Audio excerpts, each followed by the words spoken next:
Bonsoir, bienvenue sur Mon Financier. Après une ouverture en forte hausse dopée par le rebond du rouble face au dollar et par la remontée des cours du pétrole, eh bien la tendance est finalement essoufflée à Paris en réaction justement au retournement de tendance sur le WTI qui a d'abord ouvert en forte hausse en Europe et puis qui s'est finalement retourné à la baisse avec un WTI qui recule désormais de plus de 2% pour repasser sous le seuil des 56 $. Du coup, le CAC qui lui a testé dans les premiers échanges un plus haut à 4295 points accuse le coup après plusieurs incursions en territoire négatif. Le marché parisien fluctue désormais plus très loin de l'équilibre autour des 4250 points en très légère hausse, cela dit, de 0,24%. Du côté des valeurs maintenant, le rebond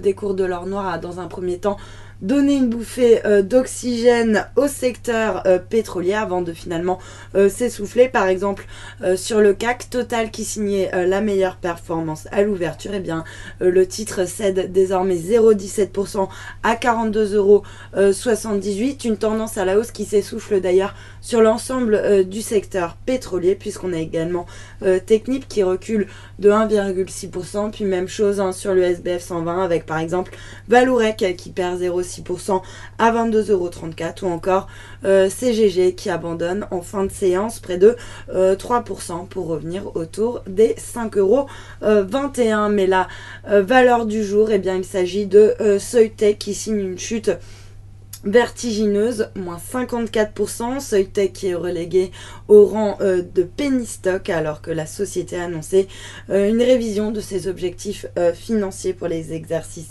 2015 et 2016 en raison d'un blocage du projet de sa ferme solaire aux États-Unis, ce qui a contraint le groupe à lancer donc une alerte sur résultat. L'action a du coup touché un plus bas historique autour des 90 € avant de revenir autour des 1 €. Et puis pour terminer sur le marché d'échange, l'euro lui qui reste assez ferme face au billet vert plus 0,2%. On préserve le seuil des 1,2550.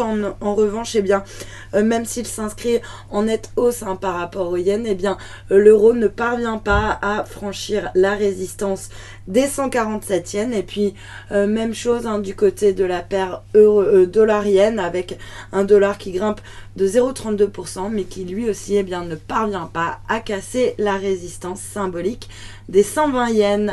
Voilà pour ce point marché. Restez avec nous, très bonne journée.